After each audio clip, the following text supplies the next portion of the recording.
আমাৰ ভাগৱতত কৈছে শতকোটি জন্মান্তৰী হুৱে মহাভাগ নৰশৰীৰ অকজীৱে তেবে পাৱে লাগ তাতো যেবে মূৰত দায়া ভৈল জাকো প্ৰতি সেহিহে কৰিব পাৰে আমাতো ভকতি।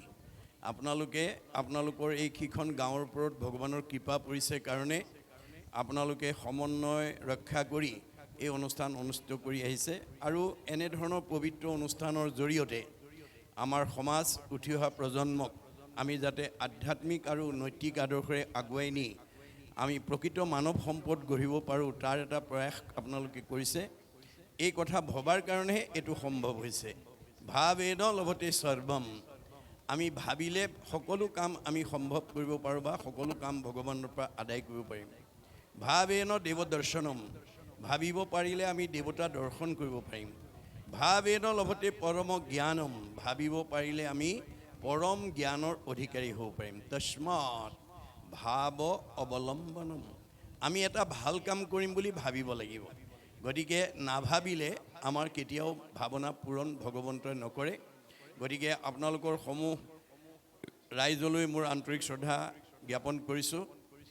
আৰু আমাৰ এই অনুষ্ঠান আমি কিয় পাতিব লাগে, এই ভাগৱত আমি কিয় শুনিব লাগে, ভাগৱততে উল্লেখ আছে।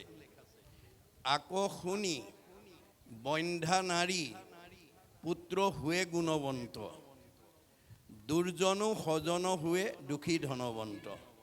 ভাগৱত শুনিলে সতী সন্তান নোহোৱা মহিলাই সুযোগ্য সন্তান পোৱাৰ যোগ্যতা পায়। দুষ্ট মানুহ শান্ত হৈ যায় আৰু দুখীয়া মানুহ ধনী হৈ যায়। সেইকাৰণে গুৰুজনে আমাক আহ্বান জনাইছে সমস্ত জীৱশ্ৰেষ্ঠ মানৱৰ প্ৰতি। কিন্তু আগে প্ৰথমত মহাশাস্ত্ৰ ভাগৱত শুনিওক মহাযত্ন কৰি, আমি ভাগৱত শুনিবলৈ মহাযত্ন কৰি আহিব লাগে। বিশেষণ লগাইছে বোলে লাভ কি হ'ব, বিষয়ৰ দুখ যত সকলে কৰিব হত হৰি ভকতৰ সংগ ধৰি। আজিৰ দৰে ভকতৰ সংগত বহি যদি আমি ভাগৱতৰ কথা শুনিব পাৰোঁ, পাৰিবাৰিক জীৱন, দাম্পত্য জীৱন, যুগ্ম জীৱন, সাংসাৰিক জীৱন, সামাজিক জীৱনৰ সকলো দুখ দুৰ্গতিৰ পৰা আমি নিজক বচাব পাৰিম।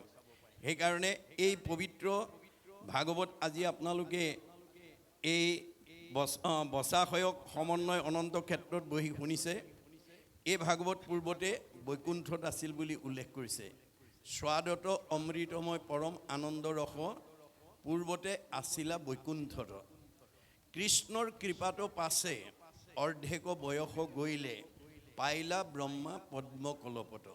পদ্মকল্পত ব্ৰহ্মাই আধা বয়স যাওঁতে এই ভাগৱত শাস্ত্ৰ শ্ৰীনাৰায়ণৰ মুখৰ পৰা 4 শ্লোকত ব্ৰহ্মাই পাইছিলে।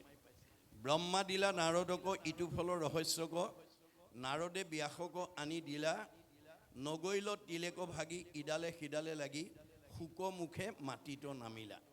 যে ব্ৰহ্মাক 4 শ্লোকত দিছিলে, ব্ৰহ্মাই 6 শ্লোকক নাৰদক দিলে, নাৰদে 8 শ্লোকক ব্যাসক দিলে, ব্যাসে 10 শ্লোকত শুকক দিলে, শুকে 12 শ্লোকত পৰীক্ষিতক কোৱা ভাগৱত আজি আমি এই বচাচয়ক সমন্বয় অনন্ত ক্ষেত্ৰত বহি আমি শুনিবলৈ পাইছোঁ। গুৰুজনে কৈছে কৰা পান ফল ইটো যাৰ আছে ভাগ্য যিটো। আজি যিসকলে ইয়াত সহযোগিতা কৰিছে তেওঁলোকক ভাগ্যৱান বুলি কৈছে। ৰস বিভাৱনত চতুৰ বুলি কৈছে, টেঙৰ মানুহ বুলি কৈছে। সাধুৰ সংগ অনুসৰি কৃষ্ণ কথা কৰ্ণে ভৰি সমস্ত আপদ কৰা দূৰ। ভাগৱত শুনিলে আমি সমস্ত আপদৰ পৰা মুক্ত হ'ব পাৰোঁ। আমাৰ বাসনাবিলাকৰ মানে গাঁঠি লাগি আহিছে বুলি কৈছে জীৱৰ লগত। ভাগৱত শুনাৰ লগে লগে ভিদ্যতে হৃদয় গ্ৰন্থি ছিদ্যতে সৰ্ব সঞ্চয়। আমাৰ পূৰ্ব বাসনাৰ পৰা আমি মুক্ত হৈ আমি জীৱ পৰম গতি অধিকাৰী হ'ব পাৰোঁ। সেইকাৰণে আমি ভাগৱত শুনিব লাগে। আমাৰ ভাৰতবৰ্ষৰ প্ৰথম ভাগৱত শুনিবলৈ কোন বাধ্য হৈছিল? যিজনক ভগৱন্তই ভাৰতবৰ্ষৰ শ্ৰেষ্ঠ বৈষ্ণৱ ৰজা কৰি জন্ম দিছিল, যাৰ নাম আছিল পৰীক্ষিত। তেওঁক বৈষ্ণৱ ৰজা কৰি জন্ম দিছিল, তৎসত্বেও তেওঁ অভিশপ্ত হ'ল। কিয়? যে ভগৱন্তই দিয়া প্ৰতিভাটো তেওঁ প্ৰয়োগ কৰিব নাজানিলে। বৈষ্ণৱৰ বৈশিষ্ট্য কি? সাধুৰ সেৱা নাম ধৰ্ম কৰিবেক সাৰ। বৈষ্ণৱ বোলয় এহি তত্ত্ব আছে যাৰ। যে সাধু মহন্তৰ প্ৰতি যাৰ শ্ৰদ্ধা থাকিব, নামৰ প্ৰতি যাৰ আস্থা থাকিব, সেই গুণবিশিষ্ট ব্যক্তিজন ডেকা ল'ৰাই হওক, গাভৰু ছোৱালীয়ে হওক, বোৱাৰীয়ে হওক, শাহুৱে হওক, পিতৃয়ে হওক, মাতৃয়ে হওক, তেওঁ গুণত বৈষ্ণৱ। বৈষ্ণৱৰ দ্বিতীয় বৈশিষ্ট্য, এনেধৰণে সামূহিক অনুষ্ঠানত, নাম প্ৰসংগত, পাঠ প্ৰসংগত, ভাগৱত ব্যাখ্যাত, ধৰ্মালোচনী সভাত একেলগে বহাৰ পিছত বৈষ্ণৱ গুণসম্পন্ন ব্যক্তিয়ে গ্ৰাম্য কথা নাপাতে। বিঠা বাক্য নুবুলিব, নামাতিব মিছা, কৃষ্ণ কথা শুনিবলৈ কৰিবেক ইচ্ছা। বৈষ্ণৱ গুণসম্পন্ন ব্যক্তিয়ে কেনেকৈ দিনটোত কৃষ্ণ কথা এটা শুনি জন্ম জন্মান্তৰ কাৰণে অক্ষয় পুণ্য সঞ্চয় কৰি জীয়াই থাকোঁতে শান্তি আৰু মৰিলে সদ্গতি পাব পাৰি, তাৰ কাৰণে সদায় অনুৰাগী হৈ থাকে। ভকতৰ বিষয়ত নাহি আশকতি, কৃষ্ণ কথা শুনিবলৈ সদায় কৰে ৰতি। মানে বৈষ্ণৱ ভক্তসকলে সদায় কৃষ্ণ কথা শুনি জীৱনটোক ধন্য কৰিবৰ কাৰণে অনুৰাগী হৈ থাকে। জগত পাৱন হৰি কথা সমুদায়, ভকতৰ সংগ বিনে আন সংগে নাই। আমাৰ মন পবিত্ৰ কৰিব পৰা, আমাৰ সমাজ পবিত্ৰ কৰিব পৰা, পৰিয়াল পবিত্ৰ, পৰিৱেশ পবিত্ৰ কৰিব পৰা শক্তি আজি এই ভকতৰ বাদে আনৰ নাই। বৈষ্ণৱৰ অন্যতম বৈশিষ্ট্যটো হৈছে যে বৈষ্ণৱ গুণসম্পন্ন ব্যক্তিয়ে প্ৰাণী হিংসা নকৰে। নকৰিব প্ৰাণী হিংসা মনে একোজন, সদায়েই চিন্তিব মাত্ৰ কৃষ্ণৰ চৰণ। বৈষ্ণৱ গুণসম্পন্ন ব্যক্তিয়ে প্ৰাণী হিংসা নকৰে, কিয়নো ভগৱন্তই কৈছে, যত দেখা ভূত প্ৰাণী সবাহাকে বিষ্ণু মানি, হিংসা এৰি কৰা উপকাৰ। মই সকলোতে আছোঁ দেই, কুকুৰ চিগাৰল গদৰ ভৰু আত্মাৰাম। দেহটোহে কুকুৰ মেকুৰী গাহৰি, আত্মাটো নহয়। গতিকে পাৰিলে কাৰোবাক উপকাৰ কৰিবা, কাকো হিংসা নকৰিবা।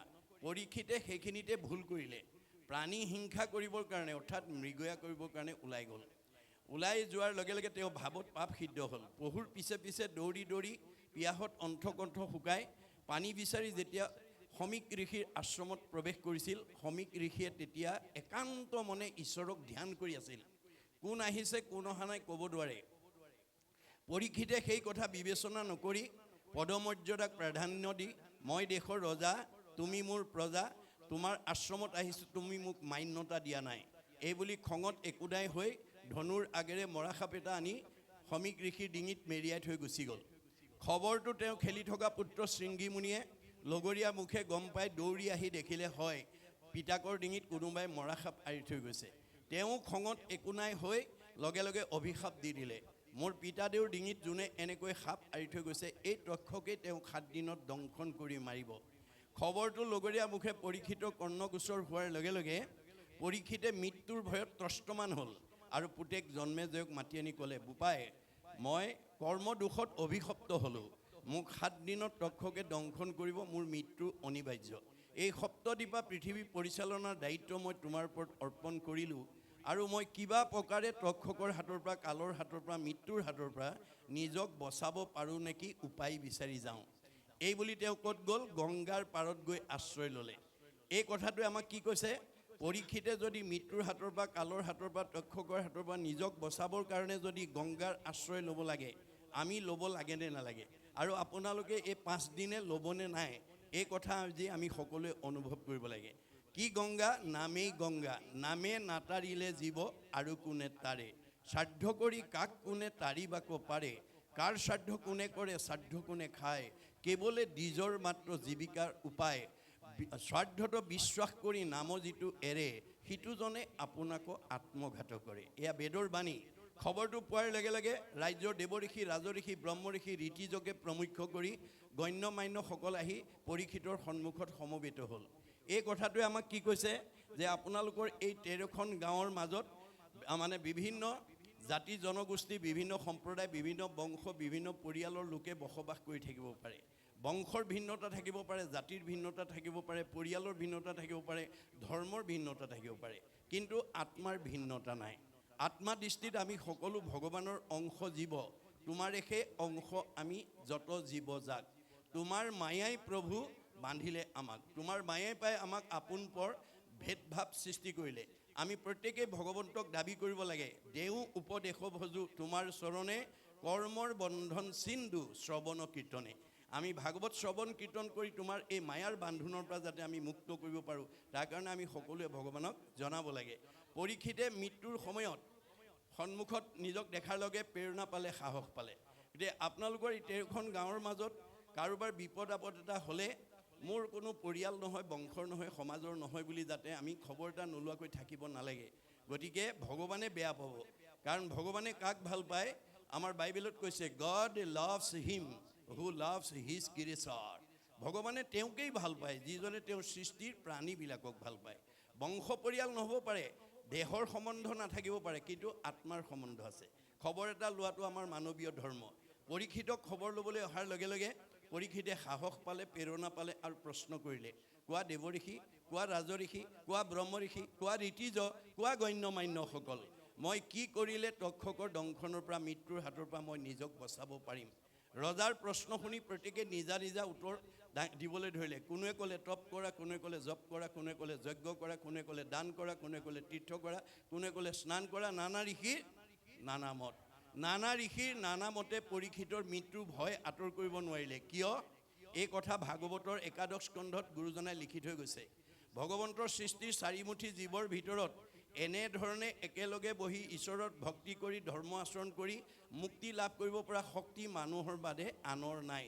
গীতাত কৈছে অসংখ্যাত জীৱ আছে সংসাৰৰ ভিতৰে, মনুষ্যকে ভজে আনে ভজিতে নপাৰে। ভগৱন্তৰ সৃষ্টি চাৰিমুঠি জীৱৰ ভিতৰত ঈশ্বৰক ভজিব পৰা শক্তি মানুহৰ বাদে আনৰ নাই।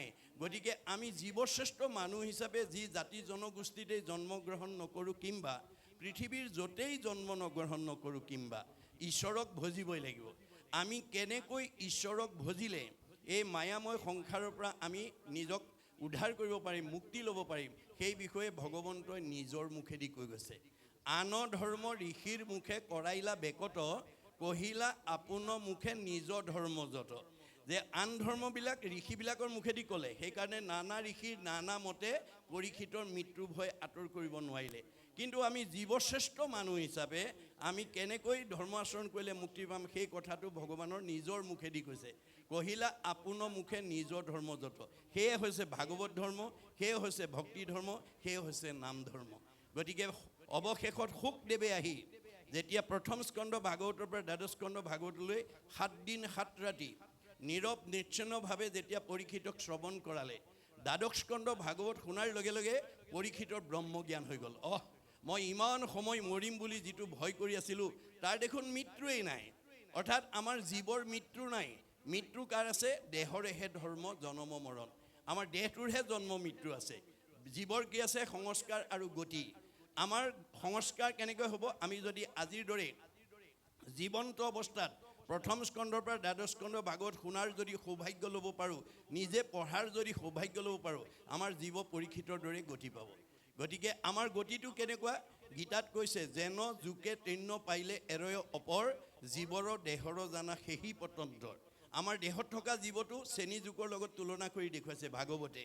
অৰ্থাৎ গীতাই যে এটা শ্ৰেণী জোকে মুখৰ আগত এডাল বন নোপোৱালৈকে যেনেকৈ পিছৰডাল এৰি নিদিয়ে, আমাৰ দেহত থকা জীৱটোৱে আন এটা দেহ নোপোৱালৈকে এইটো দেহৰ পৰা ওলাই নাযায়। দ্বিতীয় এটা উপমা দিছে, যেন নৱ বস্ত্ৰক পুৰুষে পিন্ধে আগ, পুৰাতন বস্ত্ৰ পাছে কৰে পৰিত্যাগ।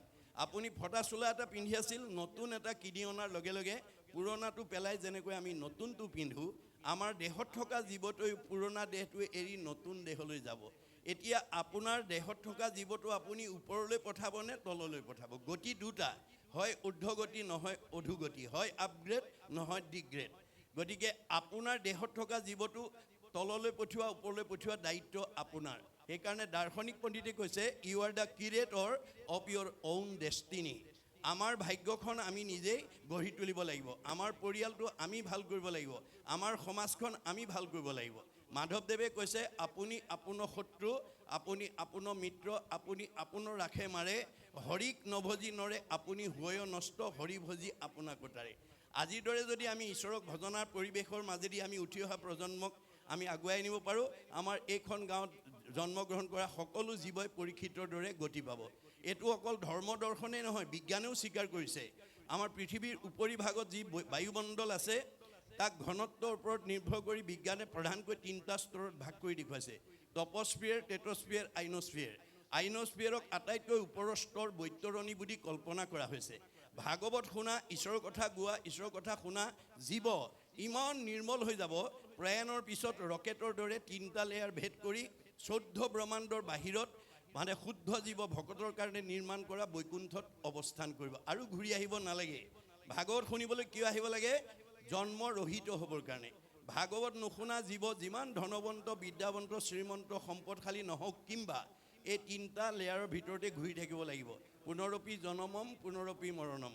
আপুনি জীৱনত যিমানেই দামী কাপোৰ নিপিন্ধক কিম্বা মলি পৰিবই। মলি গুচাবলৈ আপুনি চাবোন বা চাৰ্ফ ব্যৱহাৰ কৰিবই লাগিব। আপুনি যদি দামী কাপোৰ পিন্ধিছোঁ বুলি চাবোন চাৰ্ফ ব্যৱহাৰ নকৰে, আপোনাৰ দামী কাপোৰখনৰ পৰা মলি নিজে আঁতৰ নহয়। তদ্ৰূপ আপুনি গাঁওখনৰ ভিতৰত ধনৱন্ত বিদ্যাৱন্ত শ্ৰীমন্ত সম্পদশালী বুদ্ধিমন্ত জ্ঞানী বুলি যদি মনতে ভাবি পেলাই যদি এই 5 দিনীয়া অনুষ্ঠানত আহি ভাগৱত নুশুনে, সেইটো জীৱ কেতিয়াও সংস্কাৰ হ'ব নোৱাৰে। সেই জীৱটো এই 3টা লেয়াৰৰ ভিতৰতে ঘূৰি থাকিব লাগিব। সেইকাৰণে আমি ভাগৱত শুনিবলৈ আহিব লাগে। গতিকে এতিয়া এই শেষ দশমত ইতিমধ্যে আপোনালোকে পাঠকৰ মুখেদি শুনিলে যে এতিয়া আমাৰ শেষ দশমৰ এই পাঠটোত এনেকুৱা এটা কাহিনীৰ জৰিয়তে মহাপুৰুষ গুৰুজনাই আমাক আধ্যাত্মিক শিক্ষা দিব বিচাৰিছে যে আমি ঈশ্বৰক বিচাৰিব নালাগে, ভগৱানক আমি বিচাৰিব নালাগে, ভগৱানেহে আমাৰ ঘৰ বিচাৰি ফুৰে। আমি সুখ বিচাৰিব নালাগে, সুখেহে আমাৰ ঘৰ বিচাৰি ফুৰিব। আমি দুখ বিচাৰিব নালাগে, দুখেহে আমাৰ ঘৰ বিচাৰি ফুৰিব। গতিকে এই তথ্য ভাগৱতৰ মাজেদি আমাক দিছে। গতিকে যিখন ঘৰত পুৱা গধূলি ধূপ ধূনা জ্বলিব, ঈশ্বৰ উপাসনা কৰিব, সেইখন ঘৰত কৃষ্ণ থাকিব। যেই নাম সেই হৰি, জানা নিষ্ট কৰি নামৰ সংগ নচাৰন্ত হৰি। আমাৰ সেইকাৰণে মানুহ জন্ম পাই আমাৰ প্ৰত্যেকখন ঘৰতে পুৱা গধূলি যাতে ধূপ ধূনা জ্বলাই ঈশ্বৰ উপাসনা কৰাৰ এটা ব্যৱস্থা আমি ৰাখিব পাৰোঁ, তাৰ কাৰণে আমি গুৰুত্ব দিব লাগিব। মানে হৰি গুণনাম শ্ৰৱণ কীৰ্তন ভজিও হৰিচৰণ মনুষ্য হুইবাৰ এহি মানে মাত্ৰ জানা নিজ প্ৰয়োজন। আমি যে 4 মুঠি জীৱৰ ভিতৰত সৰ্বশ্ৰেষ্ঠ উপাধি পালোঁ, আমাৰ প্ৰথম দায়িত্বটো হৈছে ঈশ্বৰক ভজনা কৰিব লাগিব। গতিকে যিখন ঘৰত ঈশ্বৰৰ প্ৰাৰ্থনা নাম ল'ব, সেইখন ঘৰত কৃষ্ণ থাকিব। কৃষ্ণ থকা ঘৰখনৰ মানুহ আনন্দত থাকিব, মিলা প্ৰীতিত থাকিব, মৰম স্নেহত থাকিব, একতাৰ দোলেৰে বান্ধ খাই থাকিব। আৰু যিখন ঘৰত আজি তাৰিখলৈকে সেই পৰিৱেশ নাই, সেইখন ঘৰলৈ কোন আহিব? আমাৰ দ্বাদশ স্কন্ধ ভাগৱতত কৈছে, শ্ৰৱণ কীৰ্তন জৈত কৃষ্ণৰ নকৰে, তৈতেখে ৰাক্ষসীগণে বিঘিনি আচৰে। যিখন ঘৰত পুৱা গধূলি ধূপ ধূনা নজ্বলে, ঈশ্বৰ উপাসনা নকৰে, সেইখন ঘৰলৈ অঘাসুৰ, বকাসুৰ, পলম্বাসুৰ, অৰিষ্টাসুৰ, পুতনা, ব্যোমাসুৰ, ধেনুকাসুৰ চব অসুৰবিলাক আহি যাব। কায়িকভাৱে নহয়, স্বভাৱগতভাৱে আহিব। অৰ্থাৎ আমাৰ কিছুমান গৃহস্থী মানুহ আছে, কথা ক'বই নোৱাৰি, টিঙিচকৈ খং উঠে, কথা ক'বই নোৱাৰি, লাঠিডাল উলিয়াই আনেই, কথা ক'বই নোৱাৰি, ঠেহ পেচ লাগি চকু পানী উলিয়াই 3-4 দিনমানলৈ ভাত পানী নাখায়েই। এনেকুৱা স্বভাৱ যিখন ঘৰৰ পৰিয়ালৰ আছে, সেইখন অসুৰ থকা পৰিয়াল। সেই অসুৰ থকা মানে সেই আসুৰিক প্ৰবৃত্তিবিলাকক যেতিয়ালৈকে আমি উলিয়াই পঠিয়াব নোৱাৰিম, তেতিয়ালৈকে সেইখন ঘৰত শান্তি নহ'ব। সেইকাৰণে গুৰুজনাৰ দিনত এজন মানে আতা পুৰুষে ফকৰাত কৈছে যে ব্ৰহ্মাক মাৰিবা, বিষ্ণুক মাৰিবা, ৰুদ্ৰক নিদিবা ঠাই, মহা মহন্ত আহিলে কোবাই মাৰিবা, তেহে ভকতি পায়। গতিকে ব্ৰহ্মাক মাৰিবা মানে ৰজগুণ মাৰিব লাগিব, ৰুদ্ৰক মাৰিবা মানে তমগুণ মাৰিব লাগিব, বিষ্ণুক মাৰিবা মানে শতগুণ মাৰিব লাগিব, মৰা মানে সংস্কাৰ, আৰু মহা মহন্ত আহিলে কোবাই মাৰিবা মানে কাম ক্ৰোধ লোভ মোহ মদ মাৎসৰ্য এইবিলাকক আমি আহাৰ দিব নালাগিব। সেই স্বভাৱটোক আমি আহাৰ দিব নালাগিব। অৰ্থাৎ আনৰ বেয়া কথা পাতিব নালাগিব। আপোনাৰ ঘৰলৈ অহা আলহী অতিথি ভকত বৈষ্ণৱ বন্ধু বান্ধৱক লগ পালে আপুনি যদি পৰচৰ্চা, পৰনিন্দা, পৰ সমালোচনা কৰি আপোনাৰ আলোচনাৰ জৰিয়তে যদি আনৰ অন্তৰত আঘাত দিয়ে, তেতিয়া সেই পৰচৰ্চা কৰা কিজনৰ কি হ'ব? পাপায় পৰপীড়নম। আপোনাৰ আলোচনাই যদি আনৰ অন্তৰত আঘাত দিয়ে, আপোনাৰ পাপ হ'ব। ভগৱানে কৈছে কাক আঘাত দিছা? চবতে দেখোন ময়ে আছোঁ। মোকেই দুখ দিবা, মোকেই আঘাত দিবা, মোকেই অন্যায় কৰিবা, মোকেই ঠগিবা, মোৰে সীমা ঠেলিবা, আকৌ তোমাক মই ভালে ৰাখিব লাগে। নহ'ব। ভাগৱত শুনি এই বেয়া স্বভাৱবিলাক এৰিব লাগিব। ভাগৱত শুনিবলৈ কিয় আহিব লাগিব? বেয়া এৰি ভাল ল'বৰ কাৰণে। বেয়া এৰি ভাল লোৱাটোৱেই বৈজ্ঞানিক দৃষ্টিভংগী। আমি যেতিয়ালৈকে বেয়া এৰি ভাল ল'ব নোৱাৰিম, তেতিয়ালৈকে ভগৱানে আমাক ভালত ৰাখিব নোৱাৰে। সেইকাৰণে কপিলে কৈছে, জীৱৰ দুৰ্ভেদ্য পাশ সংগক কহয়, কিন্তু দুৰ্জনৰ সংগ তেজিবে লাগয়। মা, তুমি যদি জীৱনত ভাল মানুহ হ'ব খুজিছা, বেয়া মানুহৰ সংগ ত্যাগ কৰিবা।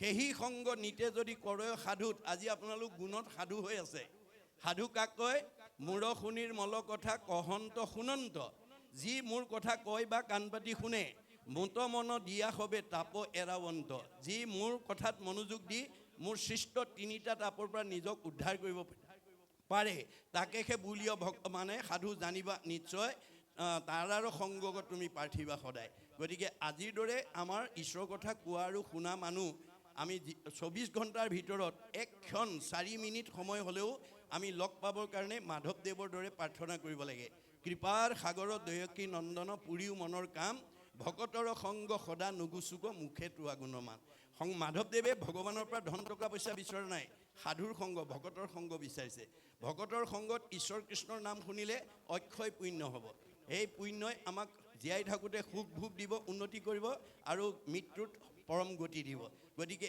এই পৰিৱেশবিলাকৰ মাজেদি আমি কেনেকৈ উঠি অহা প্ৰজন্ম সমাজখনক আগুৱাই নিব পাৰোঁ তাৰেই কথা আমাক ভাগৱতৰ মাজেদি কৈ আছে কেৱল মাত্ৰ কাহিনী উপকাহিনী আখ্যান উপাখ্যানৰ মাজেদি কৈছে কিন্তু কেৱল জীৱনশৈলীৰ কথা কৈ আছে আমাৰ জীৱন পদ্ধতিৰ কথা কৈ আছে ভাগৱতে যে আমি কেনেকুৱা নীতি আদৰ্শৰে চলিলে আমাৰ পৰিয়ালটো সমাজখন পৰিৱেশটোক আমি মানে ভাল পথে লৈ যাব পাৰিম তাৰ এটা মানে প্ৰতিচ্ছবি মাত্ৰ দাঙি ধৰিছে গতিকে এতিয়া শ্ৰীকৃষ্ণৰ মিথিলালৈ গমন এই নামাকৰণৰ সৈতে আমাক ভাগৱতৰ মাজেদি কি ক'ব বিচাৰিছে মই পদবন্ধে আলোচনা কৰিম পদবন্ধৰ আলোচনাত যদি আপোনালোকৰ কিবা সংশয় থাকে আপোনালোকে প্ৰশ্ন কৰি সংশয়টো দূৰ কৰিব কিয়নো আমাৰ ভাগৱতত কৈছে কথা শুনি লেখে গুছে মনৰ সংশয় কৃষ্ণৰ সেৱাতৰ ৰতি তেবেশে পাৰ হয় আজিৰ পাঠৰ জৰিয়তে যদি আপুনি মনৰ সংশয়খিনি দূৰ কৰি ল'ব পাৰে অহাকালিলৈ কেনেকৈ শুনিম পৰহিলৈ কেনেকৈ শুনিম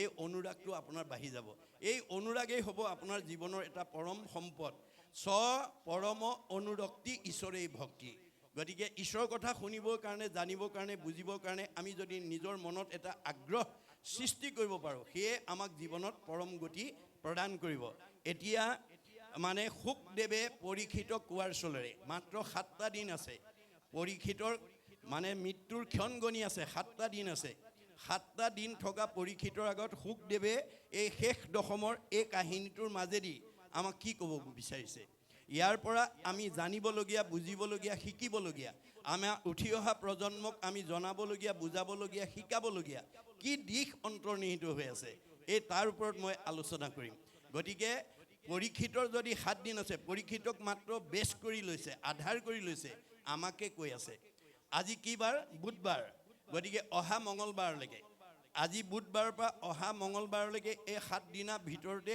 আমাৰ ইয়াত বহি থকা সকলোৰে জন্ম আৰু মৃত্যু অৱশ্যম্ভাৱী এই 7টা দিনক বাদ দি আমি কোনেও জন্মও হ'ব নোৱাৰোঁ আৰু এই 7টা দিন বাদ দি আমি কোনো মৰিবও নোৱাৰোঁ কোনে জানে মই ঘৰ পামগৈ নে নাপাম পদ্মৰ পত্ৰৰ নীৰ পৰি যেন নুহি থিৰ সেইমতে জীৱন চঞ্চল আমাৰ দেহত থকা জীৱটোক ভাগৱতে পদুম পাতৰ পানীৰ লগত তুলনা কৰি দেখুৱাইছে পদুম পাতৰ পানী বতাহে কোন সময়ত পেলাই দিব তাৰ যেনেকৈ নিৰ্দিষ্টতা নাই আমাৰ দেহত থকা জীৱটো কোন সময়ত কি পৰিস্থিতিত কি দুৰ্ঘটনাত ওলাই যাব তাৰো সিদ্ধান্ত নাই সেইকাৰণে দৃষ্টি শক্তি থাকোঁতেই শ্ৰৱণ শক্তি থাকোঁতেই মুখৰ বাক শক্তি থাকোঁতেই ভৰিৰ গতি শক্তি থাকোঁতেই হস্তৰ কৰ্ম শক্তি থাকোঁতেই আজিৰ দৰে অনুষ্ঠানলৈ আহি আমি পৰকালৰ ধন যাতে ঘটি ল'ব পাৰোঁ আজি এই 5টা দিনলৈ নহাৰ কাৰণে কোনোবাই 5 লাখ টকা ব্যৱসায়ত লাভ কৰিব পাৰিব কিন্তু এই বাস্তৱ ধন টকা পইচা সম্পত্তিবিলাক লগত নিব নোৱাৰে আমি যিবোৰ বাহিৰত পকা ঘৰ বনাইছোঁ গাড়ী মটৰ কিনিছোঁ মাটি সম্পত্তি কিনিছোঁ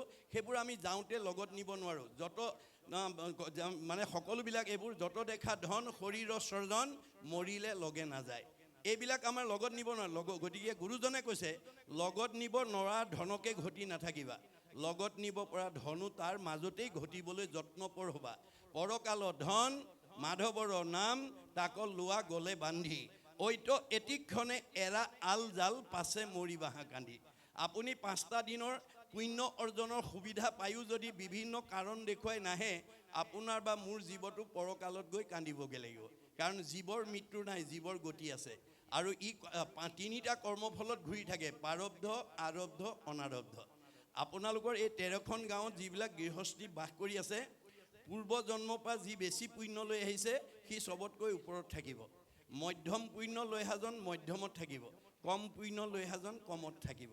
আপোনাৰ পুণ্যৰ অনুপাতেহে আপোনাক ভগৱানে অৱস্থান কৰিব। ভগৱান হ'ল বুলি এক বিন্দুও আপোনাক ইচ্ছা কৰি তল ওপৰ কৰিব নোৱাৰে। গতিকে আপোনাৰ পুণ্যৰ ওপৰত ভিত্তি কৰিহে প্ৰতিষ্ঠা কৰিব। ই কিন্তু স্থায়ী নহয়, ই গতিশীল।